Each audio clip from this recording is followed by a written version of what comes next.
नमस्कार बच्चों। आज हम सुनेंगे हिडम्बा की कहानी। लाख के महल से निकलने के बाद पांडवों ने जंगल में प्रवेश किया और बहुत समय तक चलते रहे। अंत में उन्हें एक छोटी सी गुफा दिखाई दी। पांडवों को यह पता नहीं था जिस जंगल में वे लोग आश्रय ले रहे हैं उस पर हिडम्बा नाम का एक क्रूर राक्षस राज करता है। हिडम्बा ने अपनी बहन हिडम्बी से कहा, हिडम्बी जाओ जांच करके आओ वे कितने लोग हैं।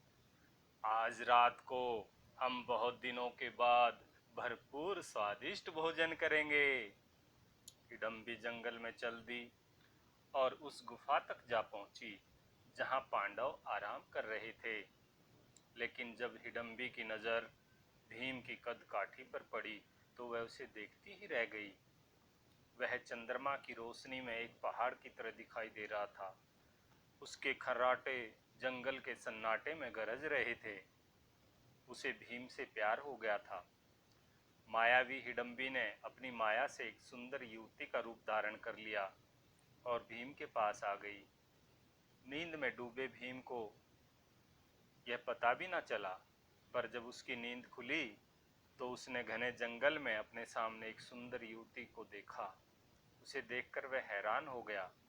उसने चकित होकर कहा, तुम कौन हो? कहाँ से आई हो? हिडम्बी ने कहा, मैं एक दानवी हूँ। मेरा नाम हिडम्बी है। मैं इस जंगल के राजा हिडम्बा की बहन हूँ। मेरे भाई आप सबको मारकर खाने की योजना बना रहे हैं। भीम हिडम्बी की ईमानदारी से काफी प्रभावित हुआ। भीम ने हिडम्बी से कहा, तुम मुझे हिडम्बा के पास ले चलो। जब वह हिडम्बा से मिला उसने भीम को युद्ध करने के लिए चुनौती दी। दानव राजा और भीम के बीच भयंकर युद्ध आरंभ हो गया।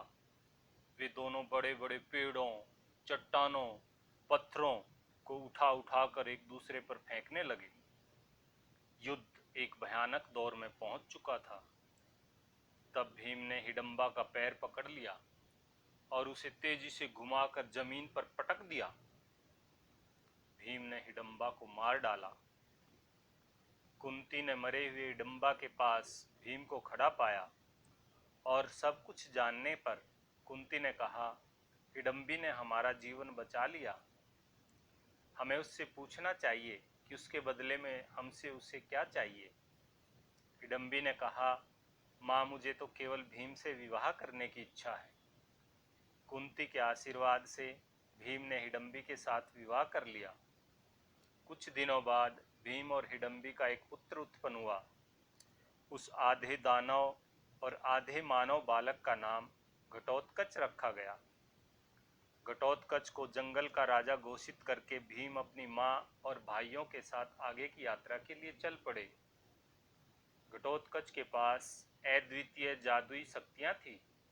कुरुक्षेत्र में होने वाले भयंकर युद्ध में उसने पांडवों की ओर से युद्ध किया और एक वीर योद्धा की मौत मारा गया।